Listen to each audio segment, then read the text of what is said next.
Hey everyone. I just wanted to talk a little bit today about this question that I'm always getting, and that is, should I go gluten-free? And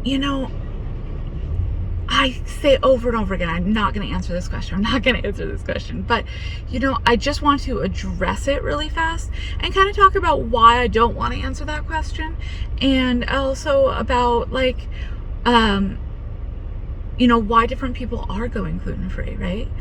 So one of the reasons that I don't want to answer this question is that I just feel it's such a personal decision. It's not my decision to make for you.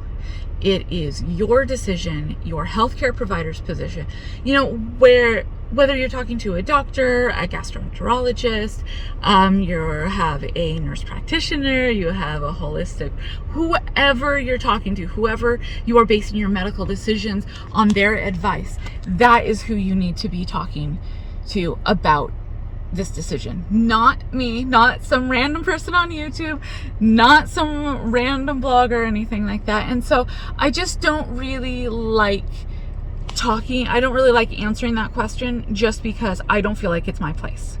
All right.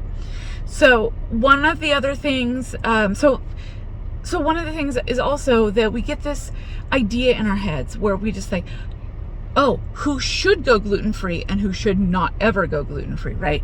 And so you see a lot of people saying, don't go gluten-free unless, no. Look, there's so many people out there that are not eating I have a friend who won't eat peppers. She just doesn't like them, so she doesn't eat them. She won't eat anything with peppers. And should she be told, unless you have a pepper allergy, you shouldn't eat peppers? You should eat peppers. If you don't eat peppers, you're going to have problems. No one's telling her that, right? And obviously peppers are not like gluten. Gluten is in everything. Gluten is not something that we avoid because we don't like how it tastes or anything like that. But you can apply the same thing to someone who says, hey, I just don't feel good when I eat soy. When I eat soy, I kind of, I just kind of get tired and I just don't feel it. And so I just feel better when I do that. Or I don't eat, lactose intolerance is just there's no test for lactose intolerance, right? There's only someone saying, hey, I don't feel good when I eat dairy, so I'm gonna not eat dairy. And that's a legitimate medical diagnosis.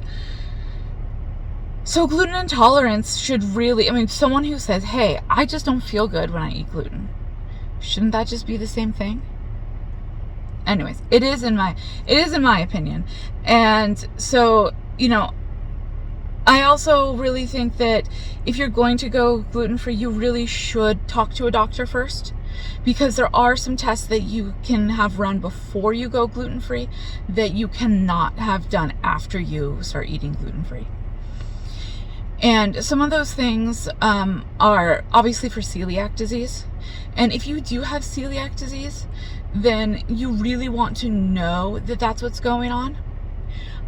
Just because some of your decisions might be a little bit different, okay? For example, if you have celiac disease, you might decide, you might just be extremely strict right from the beginning. If you have gluten intolerance, but I'm just going to kind of ease myself into this, kind of do that sort of thing. Or, if you have a special occasion, like, I know I'm going to feel like crap after this, but I'm just going to eat what everyone else is eating just because I want to. And if you have gluten intolerance, you can do that and just know that you're going to face the consequences. But if it's something like celiac disease, then you really need to be a lot more careful. And so,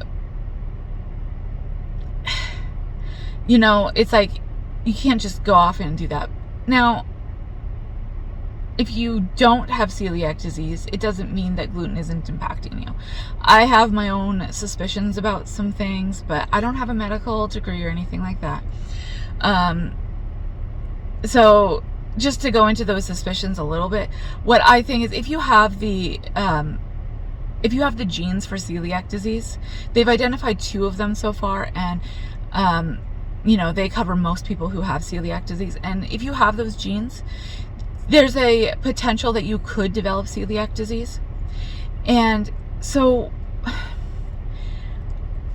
but celiac disease is only measured in the amount of damage that has been done to your system, right? So if you are measuring the damage and you're realizing, hey, I don't have the damage to my system yet, but I actually just don't feel good when I eat this, there's the potential that it could be celiac disease, and it's just not showing up on the test. Okay, so that's my little, uneducated opinion through experience here.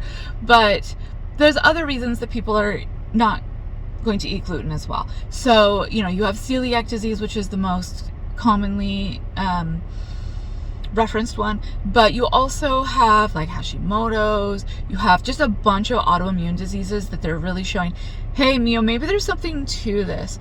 Sometimes people who are, neurodivergent really, are impacted well with that. I actually have found that I have ADHD, and I have found that when I eat gluten, that my ADHD is negatively impacted. So, that's not why I'm gluten-free, but it is it's a benefit of it.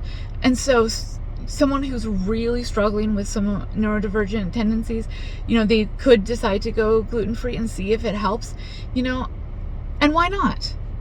Why not? Some of the things that you need to be really careful of if you are not eating gluten is just, it's not that wheat products contain these things, it's that they are these products are enriched with these. So they add iron, and they add B1 folic acid. So they add this thiamine. So B1 thiamine, and I didn't know about this, and I ended up testing really low on it and stuff. And so it's not hard to do. They have gummies, they have tablets and all that kind of stuff.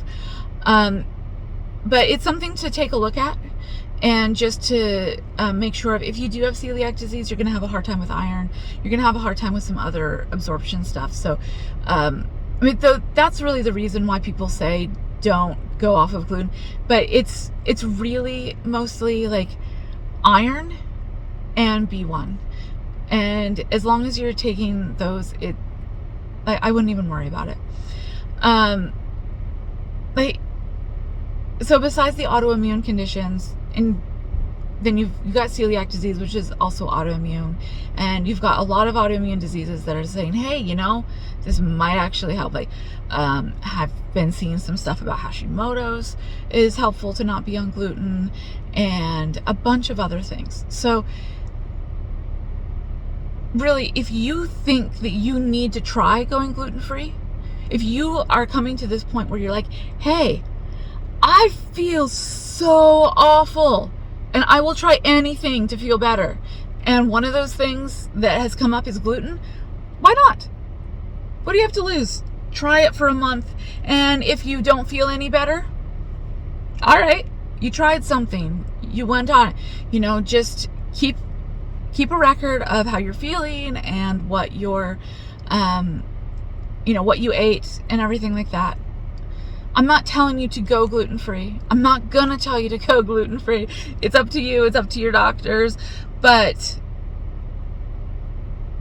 if you've gone through all the doctors, all the testing, and you're just like, I want to feel better and I will try anything, and you think that gluten might be the thing that's going on, just do it, right? Just try it out. And it's it's no different than being intolerant to any other number of things. Some people's bodies just don't like certain things. I personally had lactose intolerance for years.